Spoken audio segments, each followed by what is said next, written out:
Hey everybody, it is Hans. Just giving you a little bit of an update on where I am right now. So, few life changes. I'm not sure if I mentioned on this channel before, but I started to work at the local camera shop here in town, Southeastern Camera. It's been great, been loving it. But I've started to go full time there. And it's, not some place where a year ago I would have seen myself, but I'm really, really digging it. But as a consequence of working there, I haven't really been able to shoot nearly as much. But what I have had is access, and that's access to a lot of equipment.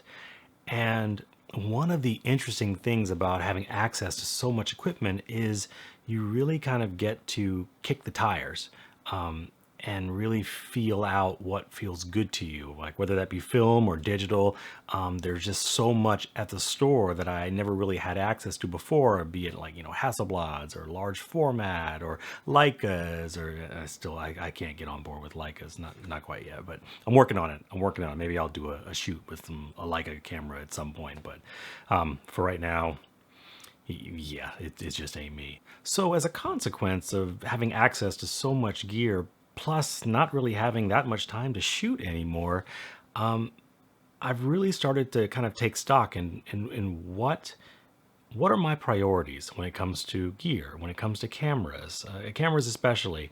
I think my first love is always going to be film. That's just kind of just what I am. It's just part of me. I really love it. But with digital, I still get asked to do jobs every once in a while. So it's really kind of forced me to say, since I'm not really shooting that much, do I really want to have a bunch of gear just kind of sitting around that I don't really use and then just kind of pull out when I need it?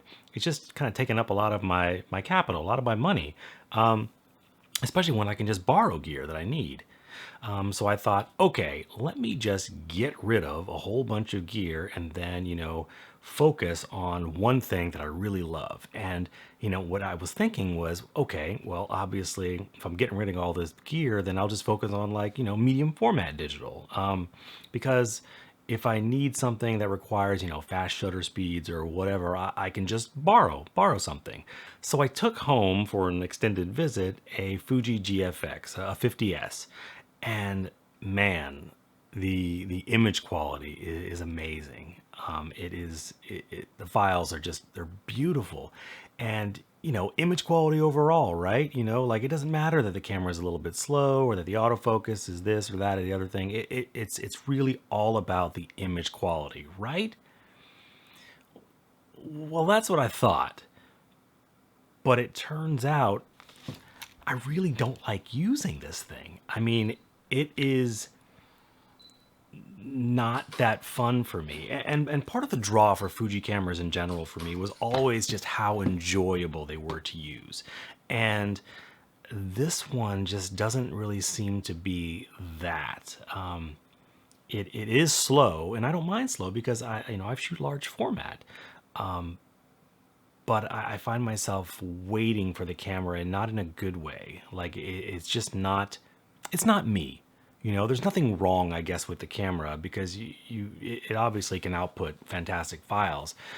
But I kind of surprised myself in my thinking, because I thought, well, what really matters is the image quality, and you can get through the hiccups and a little bit of some pet peeves here and there, but when it comes down to it, but before I get too far into me disliking this camera, let's talk about the experience that I did have with it, and the amazing output that this camera has. And I did a shoot with a model, Rory, and the images are some of the best female portraiture that I think that I've ever done. I mean, it's just the the output from this is just crazy good. The skin tones are super natural. The resolution is crazy sharp, even wide open. I was using a 63 millimeter lens at the time, and just the images are just fantastic. At least for me, I mean, I'm sure y'all might hate them, but whatever. But for me, I just think they're great. I did a self-portrait of myself because I'm 42 now, and I think the thumbnail that is currently on my YouTube, I might have replaced it by now, but the thumbnail I think I took when I was 30, and that's just no longer accurate. I just don't look that way anymore, no matter how much I like to hold on to the past. But I decided that I wanted to take a self-portrait of myself. My wife, she kind of stood in as a little bit of a stylist for me, and then she even pressed the button. So I guess technically it really wasn't a self-portrait, because really she was the one that was kind of framing up the shot. I think she enjoyed it a little bit more than she would care to admit. But that was fun. And then I also took some pictures of my son. And my son, he's a rambunctious 5-year-old. So getting him to stay still while I was trying to autofocus with this beast of a camera, not fun. Not fun at all. But I still think we got some amazing shots. This thing just, it nails the shots. When you nail the shots, it nails the shots. Like, if you can't get a good picture with this camera, it ain't the camera's fault. It's your fault. But that said, I don't know that this is the camera for me. I know we've talked about how gear doesn't matter and all this, but at the end of the day, I really want to like shooting with the camera that I own. And I'm in a unique position that I get to try out so many things that I really get a chance to get what I want. So I really should take advantage of this. So I don't know. What do y'all think? I mean, I really enjoy large format, but I don't know that it could be, my solo camera. I don't know that it could be the only thing, because, as much as I enjoy bringing a large format camera to a shoot, I want to take more than just 3 or 4 pictures, and I always come away from the shoot just thinking that I might have missed something. Had I had a smaller format there where I could have just, rattled off a few more shots, done a few more angles, maybe caught a moment, that I would have missed with a large format while I was just, futzing around with camera settings. And so I feel like large format is definitely a part of what I want. And I think it's going to be 8x10. Because 8x10 is just so different from anything else. 4x5 is different, but 8x10 is just completely different. 11x14, I semi-tried once, but the holders that I was using had light leaks. So I don't really call that a complete try. I need to give that one another shot. But that was just crazy, and it's just so unwieldy. I think it might be a little much. So I think 8x10 is kind of the sweet spot. So I think I'm going to try and do a little bit more with that.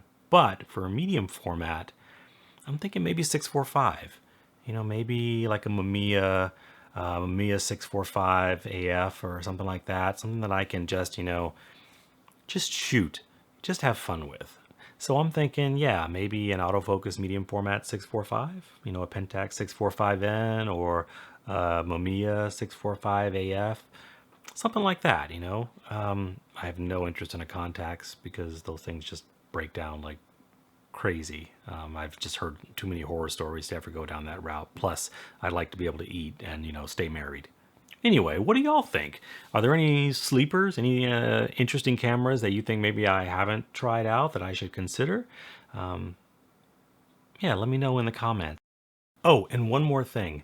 If you like the backdrop that I use in my self-portraits and with my son, those are by a company called Clot Studios, and I've partnered with them to get you a discount code for Black Friday.